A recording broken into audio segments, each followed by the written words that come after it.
Marketing Your Private Practice is a podcast where you'll learn easy to implement tips and strategies to grow your business without spending all day online.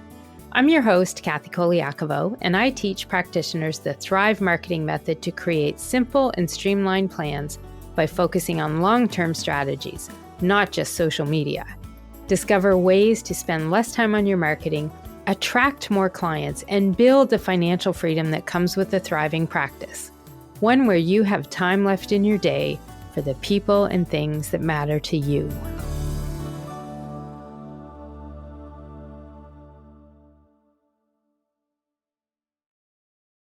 Hey there, private practice heroes. It's Kathy Colaiacovo, and today on the Marketing Your Private Practice podcast, we're going to finish what we started in episode 47, which was all about identifying the wasted time and distractions in our day and putting in place some strategies to overcome them.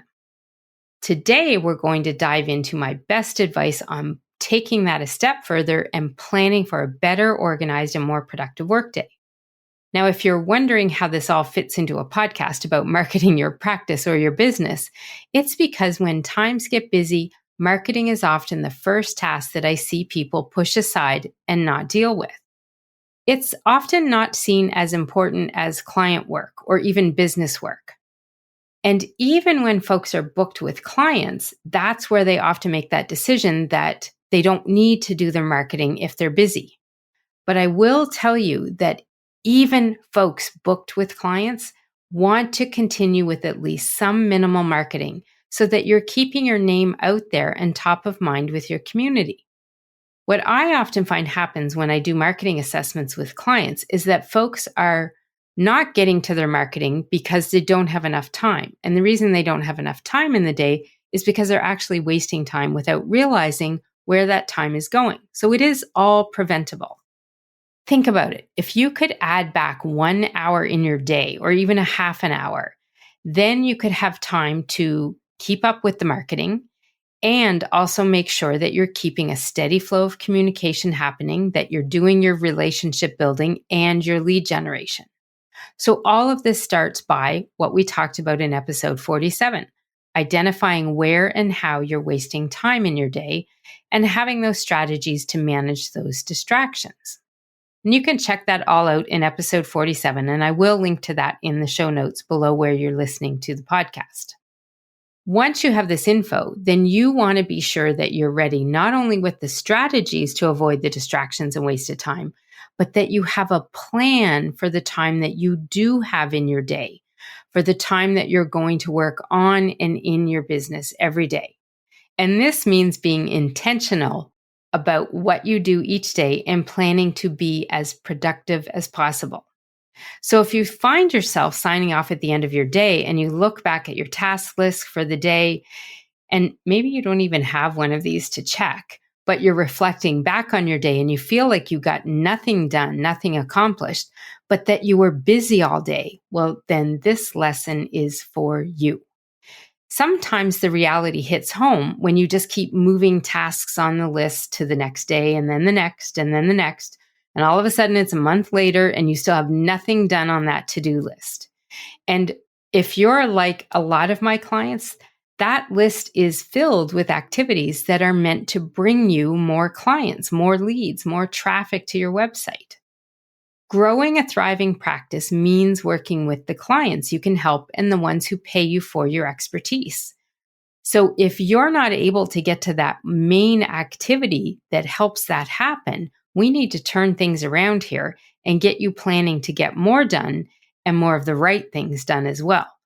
That way you have time not only for marketing, but any of the other tasks you've been avoiding as well. And trust me, I know exactly how you feel. I've been there many times, but I've learned all sorts of strategies and steps and what I call my rules that help me overcome the land of lost time in my workday. And that's what I want to share with you today. These specific rules and steps that I follow to make sure that I keep on track with my tasks and get the work done. One of these tactics is making lists. Now, it doesn't matter if it's housework, study work, client work, volunteer work, even having friends and family over for dinner. I need a list. A list will keep me on top of all of it.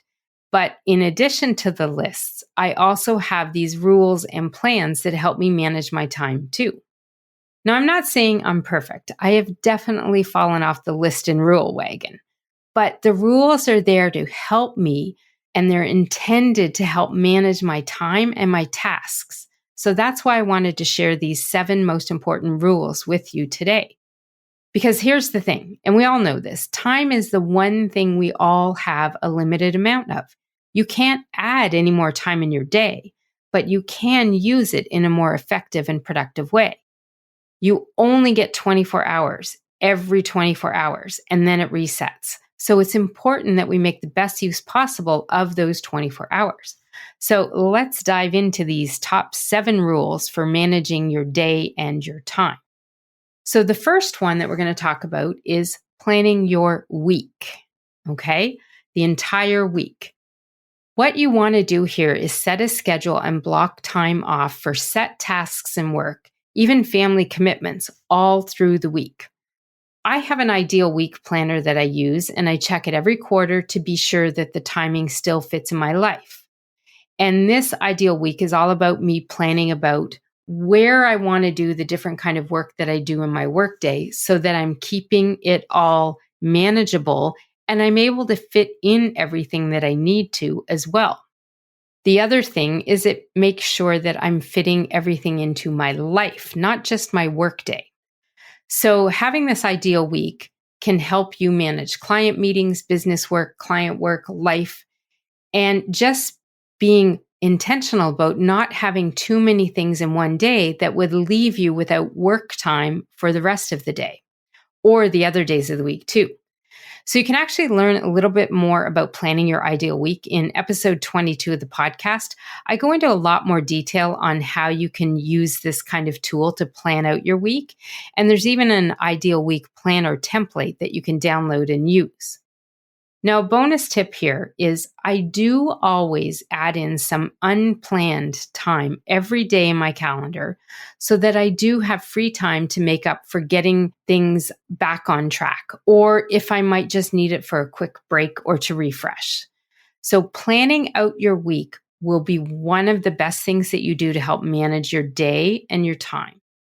The second rule that I have here is to use a planner or a to-do list or system. Now, this can vary for everybody, but the idea is here your planner or system is going to help you keep track of all the things you want to get done every day, as well as being a place where you add in new things that you tell people you're going to do. So I keep this here and open when I have calls, when I do group calls with my program members in the academy or the inner circle. I keep this on hand, so if I say I'm going to get something or do something, I write it in this planner.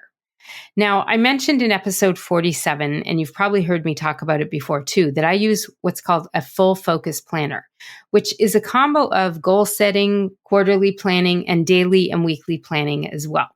It's something that I get from the fullfocus.co store, I think. I'll put a link to it in the show notes. And it was created and developed by a fellow named Michael Hyatt. And he's got some really good tools and ways to use this. But it doesn't matter if you use this kind of planner or another one. And honestly, it may take you a while to figure out what's the best kind of planner for you to have. It took me years, I will tell you, to figure out the best way for me to stay on track. And the Full Focus Planner just does it really well for me. It works with my brain and how I like to work. You may have a planner that's going to be online. You might have a planner that's a paper one like I have. But you will need a planner, some way of keeping track of the tasks you need to do and when they're getting done. It helps you keep on point and on track with your time and the work. Now, one reason I prefer paper is that it's ready to go with the flick of a pen and an opening of the book. To me, online planners are a little more challenging. They take more time to set up. And frankly, I just never have the time for that. That's why I like the paper ones. Plus, I'm one of those people that I get a lot of good feeling inside when I check something off a list. So number 2 rule here is have a planner or a to-do list of some sort to help you manage all the tasks that you need to get done. The third rule is to keep all of your meetings in one main calendar. Meetings lead to clients. So if you have multiple calendars and places where you store and save your meetings and they're all over the place, this is one of the top reasons people miss meetings. So if you have them all in one place and you sync that to all the devices that you use to manage your calendar, it will help you keep track better of all the meetings. You're going to plan them into your daily planner as well. But the big thing here is you're putting them all in one place and syncing them. That way, if you have your phone somewhere and you book an appointment, it connects to the main calendar, okay? Don't keep different meetings in different calendars. One day, somehow, somewhere, sometime, it's going to blow up on you. I promise you, I've been there and I've done that one too. The other best advice I can give you about your main calendar is use the calendar reminder tools as you need them. So if you're the type of person that prefers a reminder that you get by email or a pop-up on your computer, then set those up so that they happen. The other thing that I like to do is I review every Sunday when I look for my weekly planning of what I'm going to do. I move the meetings that are in my online calendar into my full focus planner. I put them in every day. And then I also, when I start every day of the week, I check them and make sure nothing new has been added. And that way, as I'm looking at my planner and the tasks that I need to get done, I'm also cognizant of any meetings and appointments or classes that I'm teaching during that day. So have one main calendar for your meetings. The next item on this list here is to make sure that you are setting boundaries and sticking to them. Okay. One of the top reasons people waste time and end up not doing some of the tasks they need to get done in their workday is because they're wasting time on things that were not planned. Or it may not be wasted time, but it's time that gets moved to doing these other things that were not planned. Following some of the strategies I shared last week will help you reduce the distractions and wasted time, but setting boundaries will also help you do the same thing. They can help you get your work done so that you can log off each day and get out and enjoy life versus burning the candle at all hours trying to get things done. And that is how a lot of practice owners burn out, is because they're just not managing their time well, and they end up catching up at the end of every day. And that's what I don't want to happen for you. And remember what I said in episode 47, no is a complete sentence. You are the boss, the CEO of your practice or your business. You can set your work hours, your play hours, and you can tell everybody what they are. And I encourage you to stick to them too, so that you can get your work done. There will always be exceptions, of course, but don't let those exceptions become the norm, or your boundaries are right out the window. The next item on the list here is all about email and social media. So number 5 here is checking your email and social media at set times of the day. Email and social media are the biggest time hogs for most business owners. Now, I was looking online, and there's a company called Nexa Learning, and they shared some stats that were really shocking about emails. One that stood out to me was one that said most people check their email at least once a day, which I get that one. No problem at all. Yet 19% of people check their emails as soon as they hit the inbox. I don't know how people get any work done when you are in that inbox every minute of the day. It's impossible if you ask me. And I would back you up to remember the first item in this list, which was plan out your week. So one rule that I have is I actually have a rule of setting a time and a task of checking email and social media in my planner. I have a specific time where I do that every day during the workday. Okay. And I know this sounds challenging to some people, especially if you're in that 19% and you're checking your emails instantly as soon as they come in your inbox and you're checking them out. I can promise you this is one of the main reasons that you are not getting things done if that is you. You can't get work done if that's what you're doing constantly. Okay. I do recommend that you put the task of checking email and social media in your daily planner as a specific activity. Email, I typically put in 3 times a day, and social media once a day. And yes, you heard me, once a day to get online on social media. If you follow any of the teaching that I do on the podcast here, or if you've been a reader of my newsletters for a long time, you know that I tell you that social media is something you can do in 15 minutes a day. And the reason you can do that is because you have a lot of it planned and scheduled out.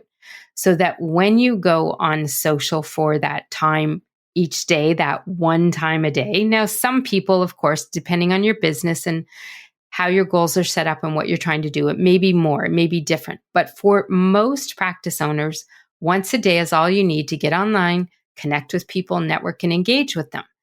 And that's all you need to do. You don't need to be there constantly. And sometimes people think this whole idea of blocking time just for emails and social media is a little wild, but I promise you it is not. One of those blocks of time that I truly have in my calendar, and it happens a few times in the day, is to check the email. And not only am I checking the email in that time, but I'm managing them, following my my inbox looks great system. This was something I developed years ago, and it's all about the 4 decisions you need to make and the 4 steps you take with every email so that you can keep your inbox clean and looking fabulous and not overwhelmed with thousands and thousands of emails. On average, I will probably have anywhere between 15 and 25 to 30 emails in my inbox because I have dealt with them following this system that I taught. And you can learn about that by reading a blog article I wrote on taming the email inbox monster and following this my inbox looks great system. And I'll link to that in the show notes. It gives you 4 things that you have to basically do when you check your emails. And that's how it kind of like connects along with this rule of checking your email and social media at set times of the day. The thing I need you to understand from this rule is if you are constantly in your inbox and on social media, you're probably spending way too much time on those tasks, and they're not necessarily leading you to where you want to go. But the other thing is they're taking time away from you getting into and doing the more important tasks versus doing that shiny object syndrome of paying attention to email and social media because it keeps you active in doing things. Sometimes the work that we should be doing isn't as fun as social media or checking our emails and seeing what's going on in the world. So I promise you, if you start putting email and social media in your planner as a task that you do certain times of the day, you will gain more time back and you'll get more work done. Number 6 on this list is to use a timer for your tasks. Now, I talked about this timer as well in episode 47, but I'll tell you a little bit more about how I use a timer in my Workday. So I have this really cool timer. It's just a plain and simple timer, but it has these different blocks of time of 5, 15, 30, 45, 60 minutes, and then the clock. And so what I do is when I'm going to do a specific activity that I know I have an allotted amount of time for, I turn the clock on its side to 15, 45, 30 minutes, whatever it is. And that's the amount of time I give myself to do the tasks. So the ding of the timer actually keeps me from zoning out, in particular on things like checking email and social media, but also writing content for marketing. And it helps me also appreciate that I blocked a set amount of time for a task. So I need to focus on that task. And I also use the timer sometimes on strategy sessions, client calls, group coaching calls as well. It helps you stay focused so that if you do get deep into things and it's going great and everything's working well, that if your time is running out for how much time you blocked for that activity, the ding of that timer will remind you it's near completion and you have to finish up. Sometimes I also find that I can compete with the clock. And it's just a game I play in my mind, but I'm trying to finish whatever the task is before it dings. So sometimes that can help you be way more effective and productive as well. Whatever gets it done, use something that reminds you that you only have a set amount of time for doing these specific tasks, but most especially for the email checking and social media, because those are the 2 that will really take off and help you get lost in the land of time more than almost any other task in your business. Now, this leads us to the very last of these 7 rules that I have to a better organized and more productive workday. And number 7 is to pick an end time to your workday. And what's important about doing this is not only picking the time that you're going to finish your workday off, but I want you to make sure that you spend the last 10 or 15 minutes of the day as cleanup to your office. Put your files away, close your browsers, close your computer, put things back where they belong off your desk, and make a note of items not done or completed from your task planner and move them to tomorrow's list. Also, it's important at this point here too to check what you did finish and give yourself a pat on the back for everything you did accomplish. It's a good time to reflect on things that didn't work if you got derailed and then make some changes for the next day to not do it again. And this is key, is really thinking about what happened, because if you just do that assessment of your wasted time and you look at some strategies that you can do to not waste the time again, but whenever it happens, if it continues to happen over and over again, you'll get back into those bad habits. So take time every day at the end of the workday to look at what you're doing and make sure that you're keeping on track as much as possible. And I also think it's really important, especially if you work from home, to let your family know some of these rules. We talked about ways in episode 47 to let people know that you can't just chit chat for a check-in call with a friend in the middle of the day if you're working. Well, the same applies to your end of workday, especially if you have kids and family at home. You've got to let the kids know. You've got to tell your partner so they all know when you plan to be done work. This helps reduce some of the pressure that comes back from families too, especially in a work-at-home environment. Because sometimes you might be flexing your schedule to do some of these family things, but people may not necessarily understand that. And this was something that my kids really learned in elementary school when I was running my business, working from home, and the kids were all in school. I flexed my day for sure. I was the mom who could go places in the middle of the day and do field trips because I was able to change my hours and do what I wanted to with my business. Not everybody can do that. And people sometimes, especially your own family, might not understand the benefit that's happening for them as well. And my youngest one time complained that I was working too much at nighttime, that I was working at night. So we sat down and discussed my hours and my workday. And I reminded him about the times I drive them to school or pick them up after school, attend their after school activities. But even knowing all of that and understanding that his mom could do that, but not everybody could, that still wasn't enough. And he was still ticked off that sometimes I worked at night. So then I said, okay, well, maybe that means I need to find a 9-to-5 job so you can have your mom home more at nighttime when you're not in school. So we talked about this and I laid out what me getting a job would look like. So the conversation went something like this. Well, I'll probably be getting a job working downtown because that's where most of the jobs are. So that means I'll have to leave home at 7:30 to get there for 8:30. So I'll be gone really early. You'll have to walk to school no matter if it's raining, sunshine, or snow. And because I'll be on the other side of town and I can't get back here easily or fast, anytime you forget anything, your homework, your lunch, etc., you'll be on your own. You'll have to just do till the next day. Oh, and yeah, don't forget that group that you do, that activity after school. Well, you're probably going to have to get a bus there to go to that because I won't be available. I'll be at work. And the team I manage for you that we do those activities after school, well, we'll have to change when we do that. We won't be able to do it right after school anymore. So we'll probably have to do that like at 7:00 at night after I get home from work and have time to eat and have supper. Oh, and yeah, by the way, I won't be getting home till at least 5:30 or 6. So that means you'll have to walk home from school too. Well, by the time I said all of that, his jaw was on the floor. And I think it finally sunk home what my boundaries and my flex time and my schedule actually meant and how it did help and benefit him. And he had some appreciation for the flexibility and ability I had to be there at different times, which then also meant I might be working sometimes at night. And that was the last day he ever mentioned or talked about me working at night and how he didn't understand that. He really just needed to get an idea of why my hours were the way they were to understand how it helped him too. And sometimes these conversations are needed to put it all out on the table so that your people, your family, your friends understand your plans and your boundaries. So that is the last step or rule that I have for helping you be more organized and productive in your workday. Your action step from this episode is to really look back at episode 47. If you haven't listened to that one, to get the strategies for avoiding wasted time and how to identify it as well. And then put these 7 steps, these rules into play with yourself.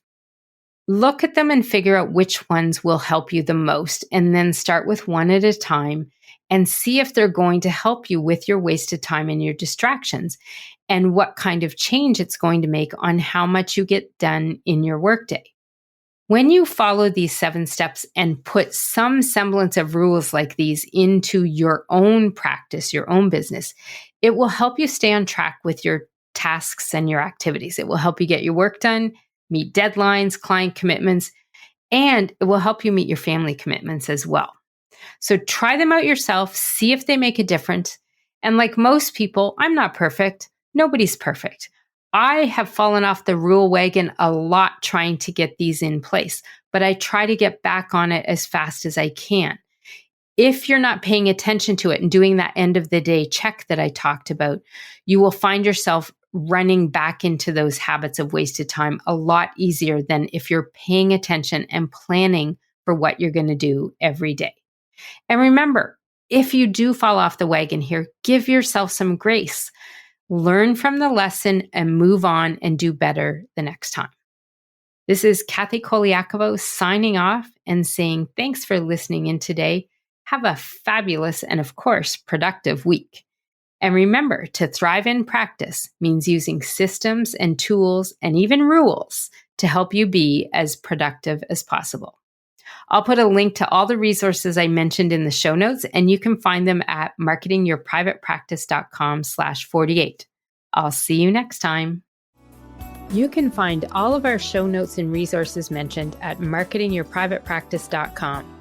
Be sure to connect with me on Instagram at pepperitmarketing and say hi. I'd love to hear any feedback you have, and make sure to rate and review the podcast and hit subscribe on your favorite player so you don't miss any future episodes.